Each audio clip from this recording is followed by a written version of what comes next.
नमस्कार सर्वांना, कसे आहात तुम्ही सगळे? आशा करते तुम्ही सगळे खूप आनंदात असाल. मीही खूप छान आहे.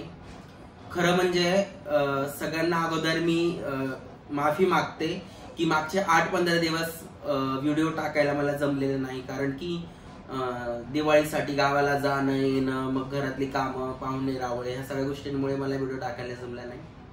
काय हरकत नाही.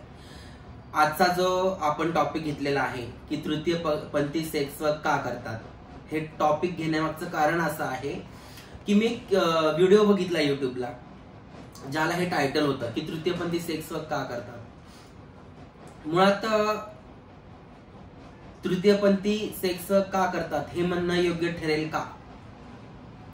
कारण मी नेहमी वारंवार आपल्या प्रत्येक व्हिडिओ सांगत असते की तृतीयपंथी हा कॉमन शब्द आहे. तृतीयपंथी हा शब्द ठराविक जेंडरचा नाहीये. तृतीयपंथी या शब्दाच्या अंतर्गत 2 जेंडर येतात, तृतीयपंथी महिला आणि तृतीयपंथी पुरुष. आणि सोशल मीडिया सारख्या ठिकाणी, सगळ्या ठिकाणी, इवन न्यूज रिपोर्टर सुद्धा तृतीयपंथीयांबद्दल कोणतीही बातमी देत असताना, कोणताही व्हिडिओ बनवत असताना कॉमन शब्द वापरतात. त्या ठिकाणी पर्टिक्युलर स्पेशल शब्द वापरला पाहिजे की तुम्ही तृतीयपंथीयांबद्दल बोलत आहात तर तुम्ही तृतीयपंथी महिलेबद्दल बोलत आहात का, तुम्ही तृतीयपंथीय पुरुषांबद्दल बोलत आहात, हे क्लिअर झालं पाहिजे. त्या अनुषंगाने आपण हा व्हिडिओ बनवत आहोत. तर तृतीयपंथी पुरुष सेक्स वर्क करतात असं कुठं कुणाला आढळले नाही, दिसलंही नाही. मलाही कधी त्या बाबतीत तसं काही आढळलं नाही, दिसलं नाही किंवा मी ऐकलं नाही. पण तृतीयपंथी महिला सेक्स वर्क करतात. तर का करतात हे आपण जाणून घेऊया. तुम्हाला सर्वांना माहितच आहे की आज बघा 75 वर्ष जवळपास स्वातंत्र्याला झाली, पण तरीही तृतीयपंथीयांना कोणताही राजकीय रिझर्वेशन नाहीये, नोकऱ्यांचं रिझर्वेशन नाहीये, त्यांचं शिक्षणासंबंधी, स्कॉलरशिप संबंधी कोणत्या तरतुदी नाहीये. मग जेव्हा ट्रान्स महिला घरातून बाहेर निघते, घरच्याच्या जाचाला कंटाळून, त्यावेळेस जेव्हा ती हिजरा कम्युनिटीमध्ये येते, हिजरा कम्युनिटी ती आवाज लागतं. कारण की ज्या वेळेस हिजरा कम्युनिटीमध्ये ती तृतीयपंथी महिला येते त्यावेळेस तिला कमाईचे मार्ग तिथून पुढे भेटतात. म्हणजे ती भीक मागून खाऊ शकते. डायरेक्ट कोणी साडी घालून भीक मागू शकत नाही. त्यासाठी हिजरा कम्युनिटीमध्ये येऊन रितसर गुरु करावा लागतो. मग जेव्हा एखादी तृतीयपंथी महिला घरातून निघून हिजरा कम्युनिटीमध्ये येते आणि त्यानंतर आता आल्यानंतर 2-3च मार्ग फक्त पैसे कमवायचे असतात.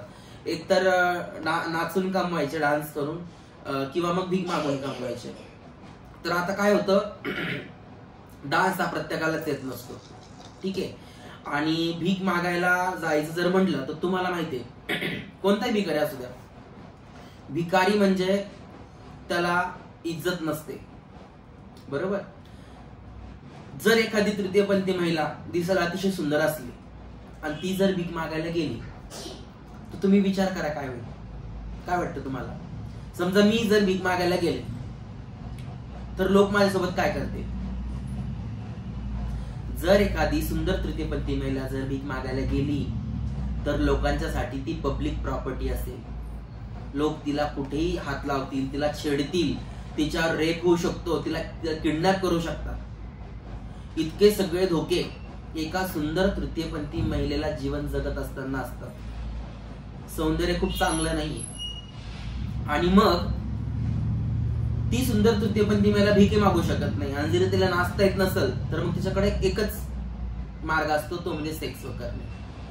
कोणी काय आवडीने सेक्स वर्क मध्ये जात नाही. ती तृतीयपंथी महिला असा विचार करते की मी जर भीक मागायला गेले तर लोक माझा रेप करतील, मला उचलून येतील, माझ्यावर बलात्कार करतील. त्यापेक्षा मी सेक्स वर्क केलेलंच काय वाईट आहे. आणि ज्याला तुम्ही सेक्स वर्क म्हणता ना त्याला मी स्वमान्य बलात्कार म्हणते. बघा इतक्या ठिकाणी बलात्कार होतात, लोक कॅन्डल मार्च काढतात, मोर्चे काढतात, त्यावरती बोलल्या जातं. पण तृतीयपंथी महिलांवरती जो स्वमान्य बलात्कार होतो त्यासाठी ती स्वतःही कॅन्डल लावू शकत नाही. त्यामुळे हे कारण आहे की तृतीयपंथी महिला सेक्स कडे का वळतात, तर त्याचं कारण आहे. आणि तृतीयपंथी महिला सेक्स कडे वळणं काही फार जगाच्या वेगळी गोष्ट नाहीये. भरपूर महिलाही सेक्स वर्क करतातच की. हा, त्यांचाही मी आदर करते. त्यांचंही काहीतरी त्या मागे मजबुरी असेल, त्यांचे काहीतरी गोष्टी असतील की त्या करत असतील. पण तृतीयपंथी महिला जर सेक्स वर्क करत असतील तर त्याला मी चुकीचं म्हणणार नाही. कोणतंही काम असू द्या, मी त्यांच्या कामाचा आदर करते. कारण की इतक्या सेक्स वर्कर्स महिला आहेत, इतक्या सेक्स वर्कर्स तृतीयपंथी महिला आहेत, तरी पण दिवसेंदिवस बलात्कार इतके होत आहे. मग तुम्ही विचार करा, जर सेक्स सर्व्हिस देणारे लोकच नसते तर बलात्काराचं प्रमाण कसं असतं. तर तृतीयपंथी महिला सेक्स वर्क करतात, महिलाही सेक्स वर्क करतात, त्यांचा मी रिस्पेक्ट करते. आणि इथून पुढे तृतीयपंथी सेक्स वर्क करतात असं म्हणू नका, तुम्ही तृतीयपंथी महिला म्हणा. ठीक आहे, तृतीयपंथी पुरुषांचा सुद्धा आपण सन्मान करूया.